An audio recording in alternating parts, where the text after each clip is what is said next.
찬송 179장, 179장입니다.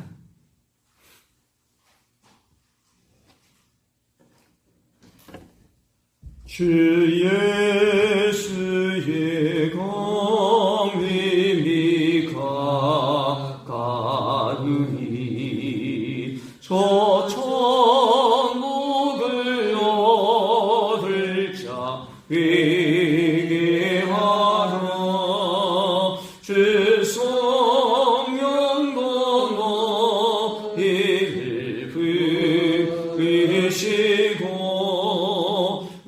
천사도 나와서 영접하네. 주 예수님 너희를 찾으시니 외어심을 하면서 오지 않나. 온 세상 죄 담당한 어린 양을 죄 많은 자 불러서 구원하네. 이 세상 빚을 되는 재물로네. 내 근심과 고초를 모면하리. 또 성질 때 위로를 못 얻으며 저 천국에 갈 길도 못 찾으리. 내 아버지 주신 새 영양식 다 배불리 먹고서 영생하라. 또 오심을 버리고 주께 오며 넘는 자들을 힘입으리.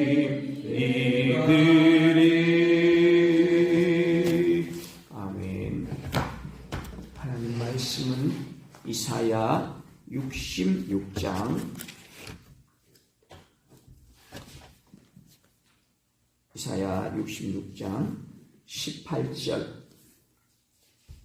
24절까지. 아니죠. 15절에서 17절까지. 이사야 66장 15절에서 17절까지 함께 하겠습니다. 시작. 보라, 여호와께서 불에 불러사여 강림하시리니 그의 수리들은 헤아리 바람 같으리로다. 그가 혁혁한 빛으로 노여움을 나타내시며 맹렬한 화염으로 책망하실 것이라.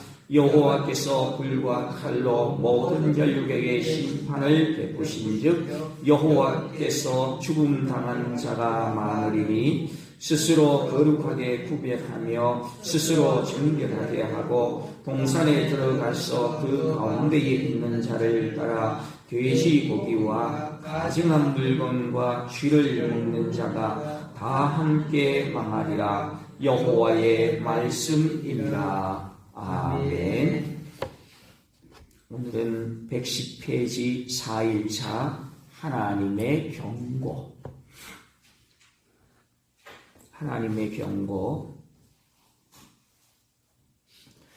여러분, 이제 이사야 1장부터 이제 오늘 66장까지 쭉 살펴보면서 아마 느낌이 있을 거예요. 어떤 느낌이냐면, 이사야는 마태복음부터 요한계시록까지 신약 성경을 다 함축해 놓은 듯한 그런 느낌을 받으실 거예요.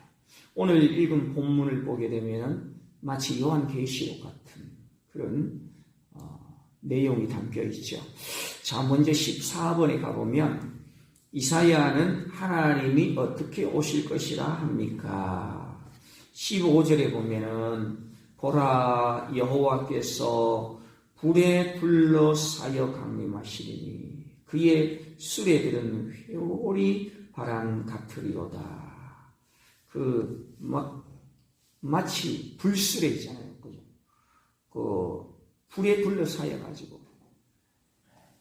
그 수레가 그렇게 강림하신 거기에다가 회오리 바람 같은 것이 쫙 불면서 강림한다는데 우리는 어떤 모양인지 잘 머리에 떠오르지는 않죠.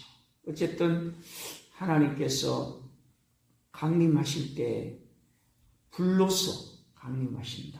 이런 이제 모습을 우리에게 보여주고 있는데요. 요한계시록에 보게 되면 두 번 나와요. 8장하고 16장에 보게 되면 요한계시록 16장 8절에 보면은 그 넷째 대접을 쏟아버리죠. 그랬더니 해가 권세를 받아 불로 사람을 태워버린다. 그렇게 이야기하죠. 불로 사람을 태워버린다.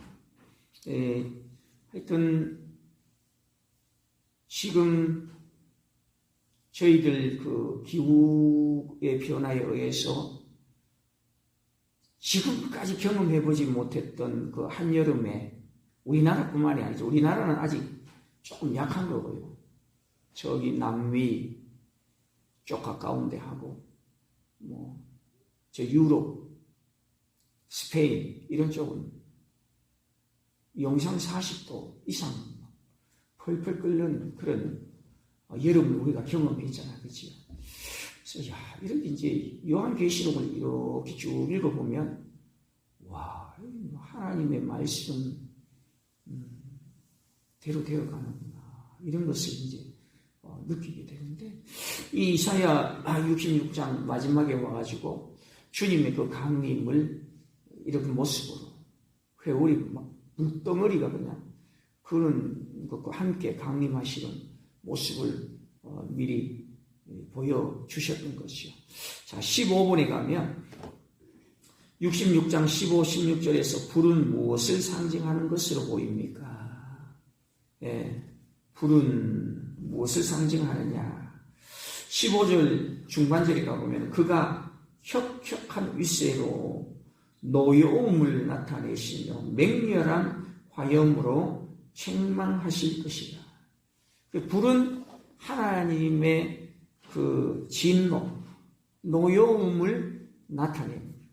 물론 성령에 강림하실 때에 그 성령의 그 불은 우리에게 하나님이 우리에 오신다는 상징이고 여기서 나타내는 불, 그리고 요한계시록의 8장 16장에 나타나는 그 뜨거운 그 불, 이것은 하나님께서 마지막에 이제 마무리하시는 기다리시다가 그럼에도 불구하고 끝까지 하나님을 외면했던 사람들에게는 엄청난 그 진노의 하나님을 만나게 된다라는 거죠.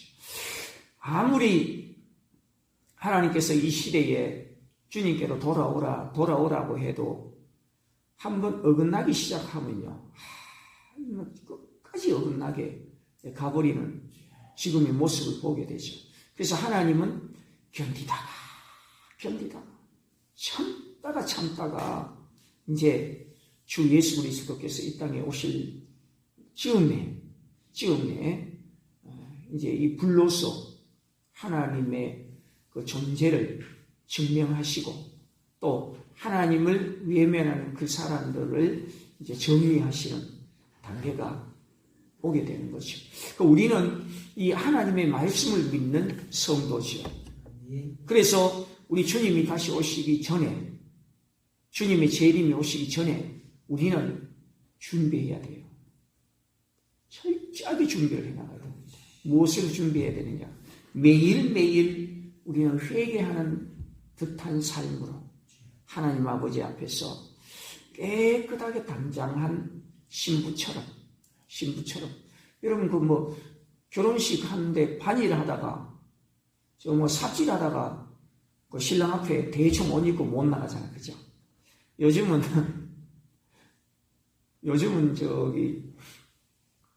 결혼식 하기 전에 1년 전에 예식장 준비해야 되고, 몇 개월 전부터 신부 화장부터 해서 준비, 일평생 가장 아름다울 때가 언제냐? 살도 빼고 드레스도 입고 화장도 하고 시장했던 때가 결혼식 날이잖아요. 우리도 이제 주 예수님을 만나는 전에는 우리의 화장이 뭐냐 하면 회개하고 성령의 충만함을 입어서 하나님을 가장 기쁘시게 하는 삶을 내가 살아야 되겠다. 그런 어떤 기도와 각오, 그런 삶이 우리에게 이어질 때에 주님이 오시기 전 이런 불심판, 하나님의 그 분노, 그 길을 우리가 이제 면할 수 있다라는 것을 우리에게 지금 보여주고 있습니다. 자, 16번 가겠습니다. 17절, 스스로 거룩하게 구별하여 스스로 정결하게 하려는 사람들이 뜻하는 것은 무엇이며 그들에게 어떤 일들이 일어날 것이라고 합니까? 자, 17절을 보면 스스로 거룩하게 구별하며 스스로 정결하게 하고 동산에 들어가서 그 가운데 있는 자를, 여기까지는 좋아요. 스스로 정결하게 하고 구별하는 것은 좋아요. 그러나 동산에 들어가서 그 가운데 있는 자를 따라 돼지고기와 가증한 물건과 쥐를 먹는 자가 다 함께 망하리라. 이 뭐냐면은 우상을 숭배하는 자들이죠. 그런데 여러분들도 아시겠습니다만은 우상을 숭배하는 앞장서가는 사람들이 얼마나 그들이요 몸 단장을 하고 그들 앞에 그 우상에게 한번 나아가는데 몸을 씻고 또 심지어는 한겨울에도 그 강물에 들어가가지고 그 얼음을 깨고 들어가가지고 머리부터 발끝까지 다 씻고 나오고 정성을 다 썼죠. 하나님께서 그것을 말씀하시는 거예요. 하나님이 아는 다른 데는 힘을 다 썼습니다. 정성을 다 썼습니다. 자기의 목숨을 다 겁니다. 하나님이 아닌 것에서도. 그냥 심지어는 그것이 우상 숭배가 아니더라도 이 세상에서 돈을 버는 일, 어떤 출세하는 일에 자기의 목숨을 다 걸죠. 예. 자, 그런 삶이 이제 주님이 오시는 시기가 가까워져 갈수록 그런 삶이 더 짙어지죠. 그런데 우리 하나님께서 뭐라 그러시느냐 하면은요, 먹는 자가 다 함께 망하리라. 다 함께 망하리라. 요한계시록 20장에 보면 나와요. 어떤 자들이 망하는지, 둘째 사망, 불못에 들어가는지, 마귀를 따라가고 사탄을 따라갔던 자들, 우상 숭배했던 자들, 거짓말했던 자들, 이런 자들이 전부 다 주님께서 마지막에 다 그런 사람들과 함께 천국에 있을 수가 없잖아요, 사실. 지금 여러분 이 땅을 보십시오. 정말 참 왜 전쟁이 끊어지지 않을까요? 전쟁이. 우리 생각은 간단하잖아요. 사람이 저렇게 죽어나가고 어린 아이들이 죽어나가고 수많은 남자들이고 인명과 재산이 이렇게 날아가는데 딱 멈추면 되잖아요. 여기서. 우리 생각은 그래요. 푸틴하고 둘이서 우리 그만하자. 이렇게 멈추면 되는데 끝까지 갑니다. 끝까지. 이거는 정말 뒤에 마귀의 역사가 없이는 어떻게 이렇게 될 수는 없잖아요. 그렇죠? 자, 사람의 무서움이 여기에 있습니다. 사람의 무서움. 그래서 오늘 이 하루도 우리는 어떤 삶을 살아야 하느냐? 회개하는 삶으로. 우리 마가복음의 7장에서 살펴본 대로 우리 속에서 악한 생각들이 이게 나오는 존재가 바로 우리 인간입니다. 그러므로 나를 너무 쉽게 포장해서요. 괜찮은 하나님의 자녀로 백성으로서 그 프라이드, 자존심은요 강해야 됩니다. 어디에 가든지 어깨 펴고 살되 스스로 내 자신이 주님 앞에서 겸허하게 겸손하게 엎드리고 늘 회개하는 그 하루의 삶을 살아가는 저와 여러분 복된 삶이 이어지기를 바랍니다. 하나님 아버지 고맙습니다. 오늘 이 하루도 깨워주시고 엄청난 비가 오는 가운데서도 주의 정을 찾게 하여 주시니 감사합니다. 하나님, 주님이 오실 날이 점점점 가까워 가지만 이 세상 사람들은 오히려 하나님이 없다고 하나님의 말씀을 완전히 등지고 엉뚱한 길로 가는 그 모습들을 보게 됩니다. 하나님께서 심히 가슴 아파하시고 예타는 이 시대에 우리라도 주님 앞에서 겸손하게 겸허하게 회개하는 마음으로 주님 맞이하는 신부단장차하며 살아가게 하여 주옵소서. 이 하루도 주님께 맡깁니다. 비가 오지만 우리 최신교에 속하 있는 모든 권속들 출퇴근하고 일상생활을 주님 꼭 붙들어 주셔서 하나님께 큰 영광 돌리는 복된 날 되게 하여 주옵소서. 몸이 좋지 않은 우리 권속들 주님 붙들어 주셔서 이 새벽을 통하여 깨끗하게 치료되게 하여 주옵소서. 감사드리며 예수님의 이름으로 기도드리옵나이다. 아멘. 하늘에 계신 우리 아버지, 아버지의 이름을 거룩하게 하시며 아버지의 나라가 오게 하시며 아버지의 뜻이 하늘에서와 같이 땅에서도 이루어지게 하소서. 오늘 우리에게 일용할 양식을 주시고 우리가 우리에게 잘못한 사람을 용서하여 준 것 같이 우리 죄를 용서하여 주시고 우리를 시험에 빠지지 않게 하시고 악에서 구하소서. 나라와 권능과 영광이 영원히 아버지의 것입니다. 아멘.